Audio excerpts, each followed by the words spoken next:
Weh, kat mana dah? Korang lama lagi ke? Korang dah balik ke belum ni? Dan saya pun jawab lah, dah on the way dah. Lagi 15 minit je nak sampai. Dan lepas tu, dia pesan. Dia macam marah-marah lah waktu tu. Supaya kita orang ni terus balik rumah. Jangan singgah mana-mana. And terus dia tutup telefon. Sampai je dekat rumah, saya tengok kawasan rumah ni terang benderang. Habis semua lampu luar ni terpasang. Dah macam malam raya dah ni kan. Siap lampu kelap-kelip pun dipasang. Dan kami sekeluarga ni dah macam pelik dah. Sebab sebelum ni, adik saya seorang ni bukan main liat nak switch on lampu dekat luar ni. Keluar je kereta, tempat pertama yang saya pergi jenguk ialah dekat area water pump tu. Tapi saya jenguk daripada dalam bilik lah. Dan saya tengok kan, daripada tu saya selak tingkap tu tengok, bersepah habis dekat luar tu.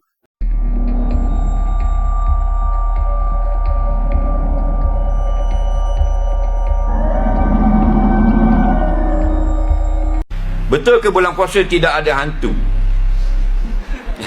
Sebab tengok Ramadan ada juga orang kena rasuk. Tang-tang boleh tanya. Nah, dia bila sebut hantu ini satu kepercayaan lah pada makhluk. Kalau dikatakan syaitan, itulah yang kita maksudkan hantu. Cuma kebanyakannya itu adalah tambahan-tambahan cerita yang menjadi khurafat, bohong, dongeng dan sebagainya. Asalnya ialah syaitan. Syaitan ini maksudnya syaitan minal ins, syaitan minal jins, syaitan jenis kalangan jin yang jahat. Batu Nabi SAW suruh kita membaca ketika masuk dalam tandah supaya daripada godaan jin. Dalam tandah jin ada. Tandah rumah kita, tandah rumah sultan ada jin. Kenapa dia duduk dalam tandah? Kerana di situ tidak boleh baca Quran dan berzikir. Dia tak boleh dengar. Faham lagi? Kita nak masuk hutan, Nabi pun suruh berlindung dengan jin. A'udzubi kalimatillah mati min syarri ma khalaq wa min syarri syayatin. Tu.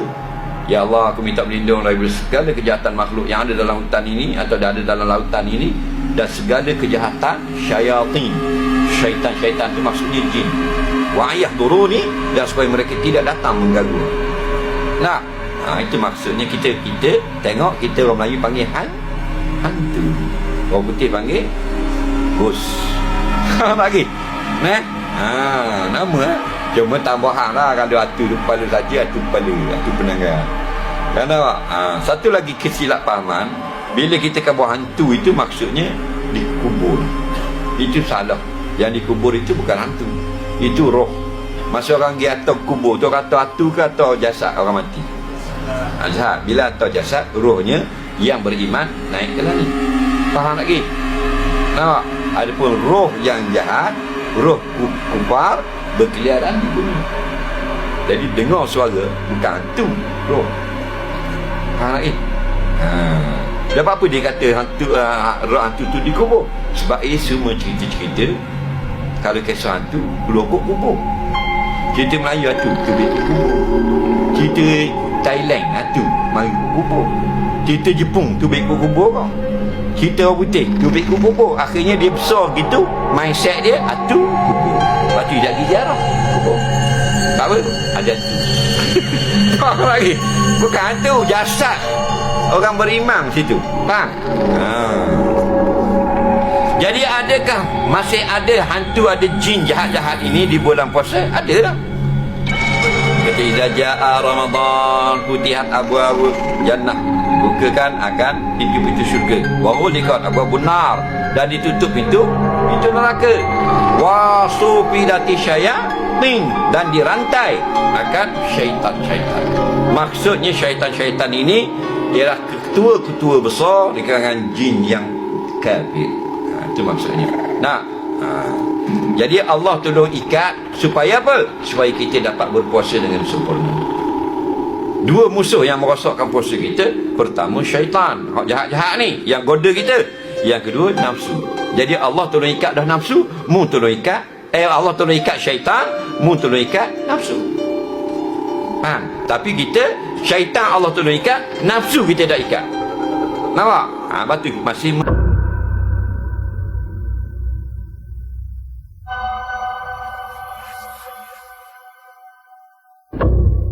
Assalamualaikum warahmatullahi wabarakatuh dan salam sejahtera.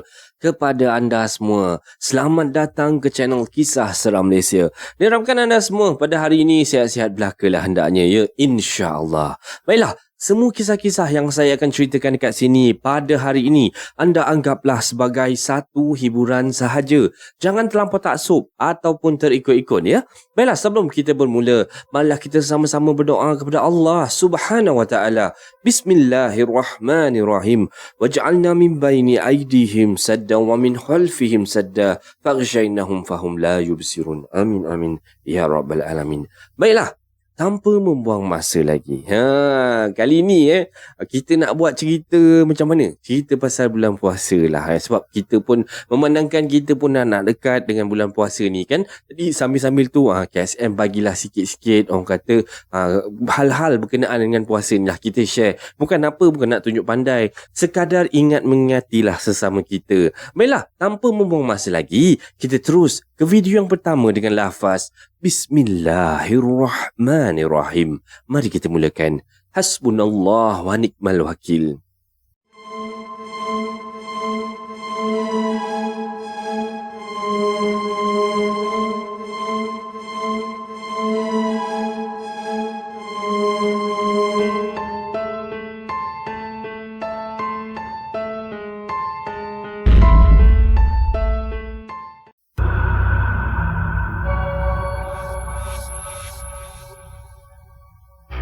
Okey, baiklah. Macam yang KSM katakan tadi, kisah berkenaan dengan bulan puasa. Tapi sebelum tu, sebelum kita nak cerita pasal kisah seram ni, kita cerita sikitlah pasal manfaat puasa ni. Bismillahirrahmanirrahim. Allah Subhanahu wa taala ketika memerintahkan umatnya untuk berpuasa, pasti memiliki manfaat yang terkandung di dalamnya. Ketika sahabat muslim sekalian menjalankan ibadah puasa, apa yang kita rasakan? Kebanyakan orang yang melakukan ibadah puasa ni akan merasa tubuhnya lebih sihat, tekanan darah stabil, tak mudah sakit dan lain-lain lah. Macam-macam, banyaklah orang kata kelebihan-kelebihan dia. Dan berikut adalah beberapa manfaat daripada kita berpuasa ni. Nombor 1, mengurangkan lemak dalam badan yang menyebabkan kegemukan. Macam KSM ni memang kena puasa lah sebab memang dah gemuk kan. Okey, nombor 2 pula, mengurangi kadar gula dalam darah dan menurunkan tekanan darah. Nombor 3, meningkatkan sistem kekebalan tubuh. Nombor 4, mengeluarkan racun dalam tubuh secara alami. Nombor 5, mengatasi radangan dalam tubuh. Dan nombor 6, sebagai pilihan diet yang terbaik sekali. Sambil-sambil tu, kita pun bolehlah menjalankan ibadah yang dituntut oleh agama Islam. Baiklah, terus dengan kisah yang pertama. Okey, untuk kisah yang pertama ni, nama saya Man dan kisah ni berlaku pada tahun 2012 di bulan Ramadan. Sewaktu tu saya bekerja sebagai security guard di salah sebuah pusat peranginan di Cerating dan kejadian tu berlaku dalam bulan puasa dan pada shift malam. Dipendekkan cerita, pada malam kejadian tu saya dimaklumkan yang memang langsung tak ada gas yang menginap dekat resort ni. Sebab bulan puasa, bukan musim cuti. Jadinya waktu tu saya baru saja siap buat clocking, ronda sekeliling resort ni. Dan teruslah saya dah siap clocking apa semua, saya teruslah pergi ke hadapan reception counter tu untuk nak buat tulis report malam tu lah yang saya akan serahkan pada supervisor pada pagi nanti. Dan waktu tu saya bekerja bersama dengan seorang lagi staff security juga. Tapi waktu tengah malam macam tu, manalah lagi kita orang ni nak pergi melepak. Maka dua-duanya duduklah tercongok dekat situ. Masa tengah duduk saya ni tekun-tekun menulis report tu, mata saya ni secara tiba-tiba terpandang terus ke coffee house yang betul-betul berhadapan dengan kaunter tempat saya bekerja. Dan masa ni mata saya terpandang seperti ada satu susuk badan. Tapi tak nampak dengan jelas lah waktu tu. Sebab yelah, waktu tu pun dalam keadaan sama-sama cahaya, dapat cahaya pun daripada lampu jalan je. Dan saya tak tahulah apa yang saya fikirkan waktu tu. Tapi saya ni waktu tu macam tertarik untuk terus perhatikan makhluk tu. Jadinya saya pun pandang je lah. Dan makhluk tu duduk dekat hujung meja bulat. Dan sambil tu saya juga dapat rasakan yang dia juga tengah tenung saya. Tiba-tiba ada perasaan macam nak tahu siapa dia ni sebenarnya. Sebab resort ni tak ada gas tahu masa ni. Yelah, bulan-bulan puasa ni mana datangnya gas. Nak pula waktu ni tengah-tengah pagi buta macam ni. Dan kalau siang tu lainlah cerita kan. Dan time tu langsung saya tak ada terfikir yang bukan-bukan. Jadi saya pun bangun dan terus berjalan menuju ke arah meja bulat tu. Agaknya dalam lebih kurang 10 langkah lagi lah saya nak sampai dekat situ. Sosok tu tadi secara tiba-tiba tunduk ke bawah. Dia macam posisi bila kita nak ambil barang jatuh kat bawah meja tu kan. Macam tu lah, dia terus jongok, dia terus turun ke bawah. Dan bila saya dah sampai dekat meja bulat tu, saya cari makhluk tu lesap. Tak ada dah dekat meja tu. Dan waktu tu jangan ditanyalah perasaan saya macam mana. Rasa macam nak lari je dari situ. Tapi bila fikirkan pasal kerja lah, tanggungjawab saya daripada pekerjaan saya pun berundur terus pergi ke meja kaunter tu balik semula. Dan member saya seorang lagi ni pun tanya juga, kau ni dah kenapa weh? Muka pucat je. Macam nampak hantu je aku tengok. Kau ni tak apa-apa je. Ni kan bulan puasa. Mana ada hantu? Sambil dia tu gelak-gelakkan saya. Dan saya waktu ni diam je. Langsung tak cakap apa-apa. Lantak engkau lah. Belum tiba masa engkau. Bolehlah kau gelak-gelakkan aku kan. Nanti bila dah tiba masa engkau nanti, barulah kau tahu macam mana. Saya pun nak tengok juga sama ada dia nanti, kalau time dia kena nanti, boleh gelak ke tak. Dan sambil tulis report ni, tangan saya menggigil-gigil. Tulisan pun tak tahulah apa yang saya tulis. Asal boleh je. Sebab otak saya ni dah tak boleh nak fokus. Dan saya waktu tu berdoa agar cepatlah budak shift pagi masuk. Yelah, benda tu tenung tepat ke arah saya kan. Memang boleh terbayang lagi muka dia macam mana. Mau tak haru saya waktu tu. Dan Alhamdulillah, selang beberapa jam kemudian, barulah saya nampak beberapa staff security guard pagi ni berjalan menuju ke lobi.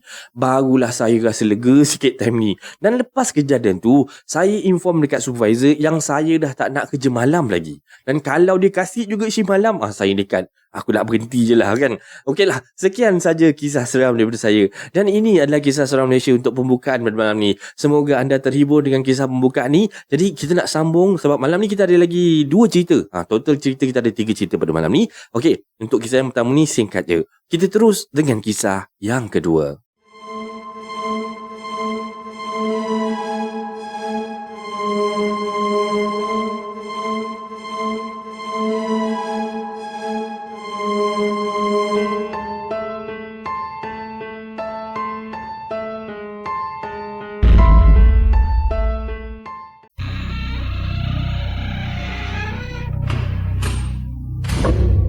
Okey, sebelum kita nak cerita pasal kisah yang kedua ni, kisah pasal berpuasa juga, tapi kita nak cerita sikit pasal bulan puasa tadi.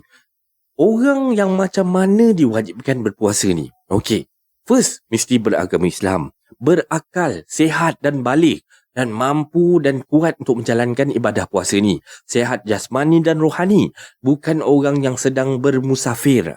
Dan syarat sah puasa pula beragama Islam. Dan bagi perempuan, mestilah suci daripada haid dan nifas. Mampu untuk membezakan antara yang baik dan yang buruk. Maksudnya tak gila lah, dia boleh beza mana yang kotor, mana yang bersih. Macam itulah. Mengetahui waktu bila kita boleh berpuasa dan bila haram berpuasa. Okey, kita terus dengan kisah yang kedua. Assalamualaikum warahmatullahi wabarakatuh. Waalaikumsalam warahmatullahi wabarakatuh. Okey, nama saya Syafiq dan selalunya orang cakap bulan puasa tak ada hantu, tak ada setan. Dan kisah ni sejujurnya berlaku pada bulan puasa tahun 2016. Pada tahun tersebut, saya habis study di sebuah universiti dekat Johor dan saya akan sambung latihan industri dalam bulan Ogos macam tu. Dan saya ada masa cuti selama 4 bulan. Jadinya waktu ni saya pun decide lah untuk follow projek dekat sebuah kilang di Bukit Rambai, Melaka. Reason saya nak join projek ni adalah untuk cari pengalaman disertai dengan kawan sekelas saya yang saya namakan dia ni Tom. Cerita dia macam ni. Sesampainya kami dekat kilang tu, saya agak terkejut lah. Sebabnya kami ni tak disediakan bilik sewa seperti yang disembang-sembangkan sebelum kita orang sampai kat sini. Maksudnya macam kena game jugalah. Rupa-rupanya kami akan tinggal dalam office je dekat kilang lama tu. Kilang tu dah tak ada orang guna pun tau. Dan office tu dekat tingkat 2 pula tu. Dan kerja saya time tu adalah buat improvement project proposal untuk company tu pindah daripada kilang lama ke kilang lain. Maksudnya kilang yang saya akan stay lah selepas ni. Okey, jadi berpeluh-peluh jugalah kami berdua angkat tilam, bantal serta kemas-kemaskan bilik ofis atas tu kat tingkat 2 tu untuk buatkan tempat kami tidur. Dan bilik tu punyalah kotor, ya Rabbi, memang kotor, berabuk-rabuk, memang kau-kau menyabuk dan banyak serangga dalam tu. Tapi yang untungnya bilik tu siap ada dengan aircon. So itu pun dah kira cukup bagus lah kan. Tak adalah bila malam tu berpanas dan tidur dalam aircon pula tu. Barulah lena orang kata. So dipendekkan cerita lah. Malam tu saya susah sangat nak tidur. Walaupun dah pasang aircon ni tetap tak dapat tidur. Dan saya memang ada masalah lah kalau nak tidur dekat tempat baru. Itu dah orang kata perkara normal lah bagi saya ni. Dalam pukul 2 pagi tu, saya tengok Tom waktu tu dah siap. Dah nyenyak tidur dah. Siap berdengkur lagi. Jealous betul saya waktu tu dengan orang yang mudah je lelap ni. Dan saya pula masa ni masih lagi terkebil-kebil biji mata. Kawasan kilang ni dah lah sunyi, sepi, gelap gelita pula tu. Dan bilik ofis ni tak ada langsir pula. Jadinya nampaklah suasana dekat luar tu macam mana. Macam-macam dah terfikir dah kepala otak waktu tu kan. Dan ini lagilah buat saya lagi rasa susah sangat nak tidur. Tengok jam dah pukul 2.30 pagi. Aduh, gila lah. Esoknya nak bangun sahur lagi. So, cerita dia, saya berjaya jugalah tidur last-last. Dan tak tahulah pukul berapa saya ni terlelap. Saya tiba-tiba tersedar, terbangun dalam pukul 3.30 pagi. And for your information, kami tidur waktu ni kaki menghadap ke tingkap tu. Jadinya, masa saya tersedar, terbangun tu, saya automatik mata ni terus terpandang kat tingkap tu. Dan dalam keadaan mamai-mamai saya waktu tu, saya terpaku tengok ada perempuan bertudung dekat luar tingkap tu. Dan time tu yelah, saya ni masih baru bangun tidur kan, macam mamai-mamai lagi. So saya tak rasa apa-apa pun sangat lah waktu tu. Saya perhatikan je sambil-sambil waktu tu cuba-cuba nak fokuskan biji mata ni. Betul ke apa yang aku nampak ni? Dan benda Allah tu ataupun dia atau perempuan yang saya nampak dekat tingkap tu, dia macam toleh pada saya. Lama tau dia tenung je saya. Sampai saya tersentak dalam hati. Ini kan kat tingkat 2. Takkanlah ada orang pula. Apa benda pula kat luar ni? Sudah. Terus waktu ni, terus saya jadi cuak gila tau. And then, perempuan tu toleh ke kanan dan terus berjalan berlalu pergi. Hilang macam tu je. Dan dia tak kacau kita orang pun. Dia just tengok dan belah. Dan waktu ni, saya terus melompat daripada tilam tu, cari suis lampu, pap, terus hidupkan. Dan terus kejutkan Tom. Tapi si Tom ni waktu ni bila saya kejutkan dia tu, dia relax je. Boleh dia cakap benda tu guard. Guard apa ke bendanya? Datang mana pula guard kat situ? Berjalan dekat luar tingkap, dekat tingkat 2 tu. Dan keesokannya, saya pun call lah mak saya and ceritakan hal ni. Dan mak saya pun sama juga dengan Tom tu. Relax je dia cakap. Alah, itu jin lah tu. Dia saja je nak tengok siapa kawan baru dia kat situ. Nak kenal-kenal juga. Dan sebelum ni kan bangunan tu kosong. Tak ada penghuni kilang tu. Dan pokoknya lah, pengalaman ni menyedarkan saya bahawa rupanya bulan-bulan puasa ni pun ada juga makhluk selain manusia ni. Ingatkan semua dah kena ikat. Dan itu sajalah cerita saya. Dan cerita ini benar. Tak ada sebarang tokok-tokok tambah daripada saya. Dan sekian dan selamat berpuasa. Okey, dan ini adalah kisah seram Malaysia yang kedua pada malam ni. Macam mana anda rasa dengan kisah dia? Tak adalah berapa seram sangat. Tapi inilah yang katanya kisah yang benar-benar terjadi pada diri sendiri. Okey, jadinya tanpa membuang masa, kita terus ke kisah yang ketiga.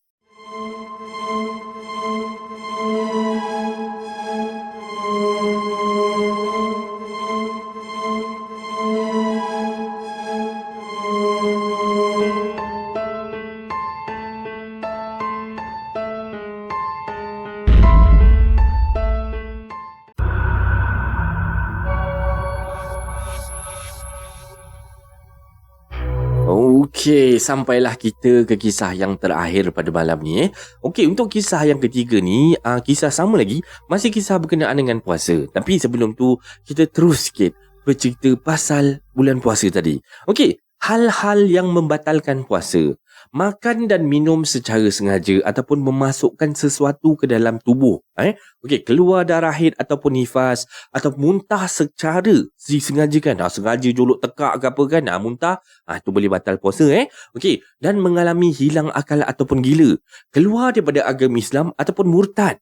keluar mani bagi laki-laki secara disengajakan dan berhubungan badan pada siang hari secara sengaja. Dan inilah perkara-perkara yang boleh membatalkan puasa kita. Baiklah, kita terus dengan kisah yang terakhir pada malam ni.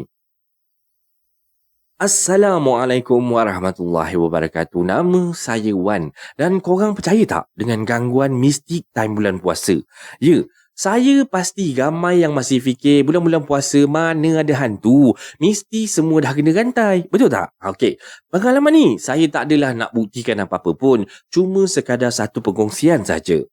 Sekitar 20 Ramadan tahun 2016 macam tu. Tahun tu saya ni berkesempatan untuk balik berpuasa dan beraya bersama family saya dekat Terengganu tu. Orang kata bukan senang. Saya ni kerja laut, nak dapat peluang macam ni, nak dapat balik kampung beraya dengan family ni, perkara yang boleh dikatakan agak susah lah nak dapat. Jadinya bila dah dapat berkesempatan macam tu, memang saya ni nak pastikan puasa dan raya tahun tu persiapan mesti tip-top condition metallic colour. Mesti sempurna lah, orang kata gitulah. Jadinya saya ni memang jenis particular sikit bab-bab persiapan nak beraya ni. Dan saya masa ni masih bujang dan anak nombor 2 daripada 6 adik-beradik. Nombor 1, 2, 3, 4 semua lelaki. Dan yang paling bongsu sekali tu anak perempuan. Jadinya kita orang cuma tinggal dengan mak. Ayah dah meninggal sekitar tahun 2006. Dan saya bagi detail sikit pasal family ni sebab cerita ni melibatkan family saya. Lebih tepat lagi terjadi pada adik lelaki saya yang nombor 4. Masa tu umur adik saya ni dia dalam lingkungan umur 24 tahun lah dan dia bekerja sebagai seorang juruteknik.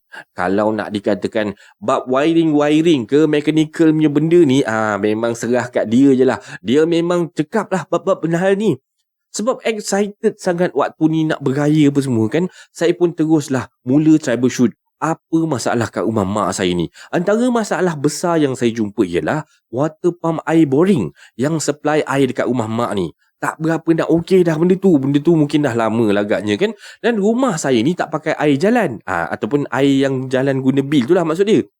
Kata adik saya yang nombor 4 tu, water pump punya automatic switch tu dah problem. So perlu on off switch tu secara manual. Bila buka air pipe ni tapi lupa nak onkan switch ataupun lambat nak onkan, air dalam pipe dalam tanah tu tak dapat nak supply air dan kita orang perlu pergi tambah secara manual dalam pump tu. Dan pump tu pula dekat luar, betul-betul sebelah bilik tidur saya. Sebab saya ni waktu tu masih belum terbiasa lah dengan nak onkan, nak switch, nak offkan, switch water pump tu. Jadinya saya ni selalulah asyik terlupa je nak switch onkan water pump tu. Dan ini mengakibatkan pump tu rosak. Dan waktu tu air tak ada langsung tau. So problem besar lah kiranya hari tu. Daripada tengah hari sampai hampir pukul 6 petang, saya ni cuba repair tapi tak jadi-jadi. Dan mak saya waktu ni of course lah, dia nak masak kan, dah start bising-bising membebel je. Nak masak tak boleh sebab tak ada air. Dan saya pun bagilah cadangan untuk berbuka puasa dekat luar je. Dan semua orang waktu ni join kecuali adik saya yang nombor 4 tu. Dan dia kata dia nak stay kat rumah je untuk nak repair water pump tu. Dah dia tak nak ikut, kita orang pun geraklah keluar berbuka puasa tu. Tinggallah dia seorang je kat rumah tu untuk repair water pump tu.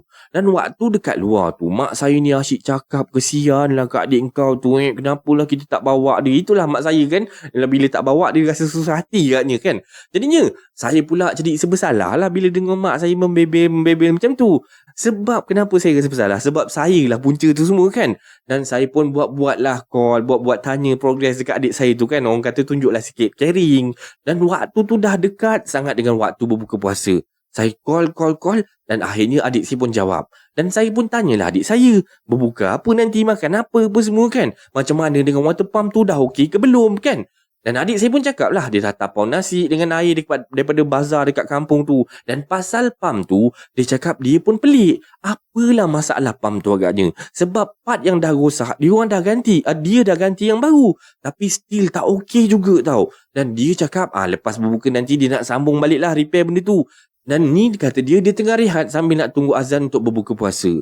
Sebelum saya tamatkan call, saya perasan tau, nada adik saya ni macam semacam, dia macam tiba-tiba macam terkejut ke macam tu lah agaknya kan.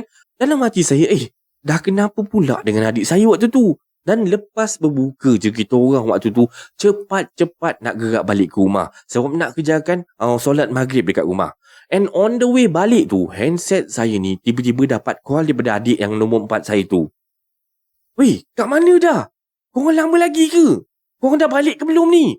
Dan saya pun jawab lah, dah on the way dah. Lagi 15 minit je nak sampai. Dan lepas tu, dia pesan. Dia macam marah-marah lah waktu tu. Supaya kita orang ni terus balik rumah. Jangan singgah mana-mana.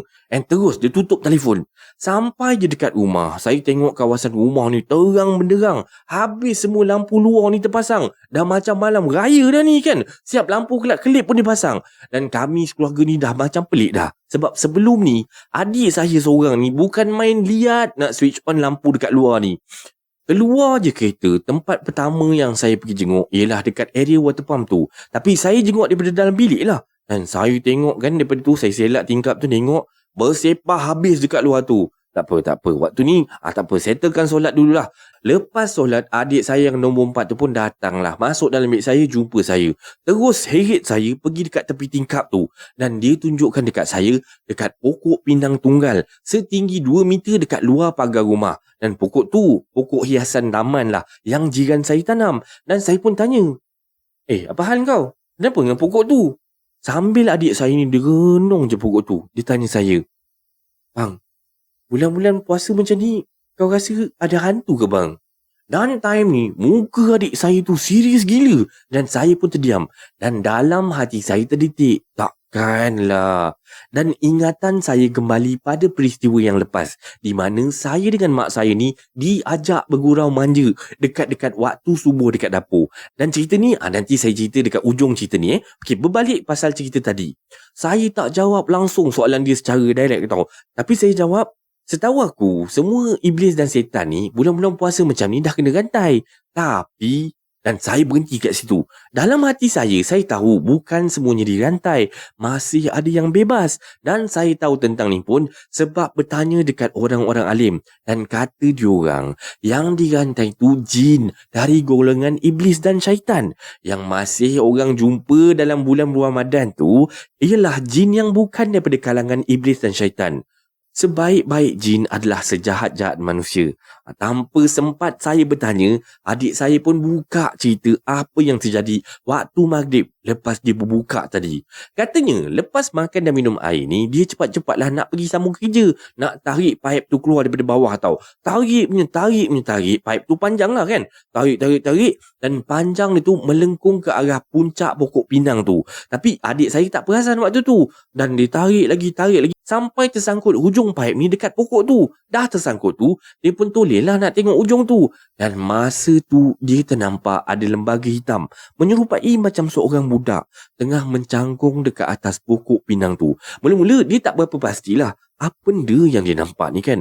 Walaupun jarak tu dalam 5 meter je, tapi time tu dah mula gelap sebab dah maghrib kan.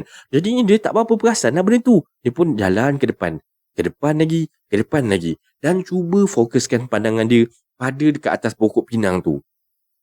Tiba-tiba pokok tu macam bergoyang tau. Ke kiri ke kanan. Walaupun tak ada angin waktu tu. Dan benda yang dia nampak tu memang sah. Lembaga. Sebab makhluk tu sedang cuba berdiri dekat atas pokok tu. Dan dia cakap dengan jelas, dia nampak budak tu berdiri dekat atas pokok sambil melompat-lompat dan macam monyet dekat atas tu.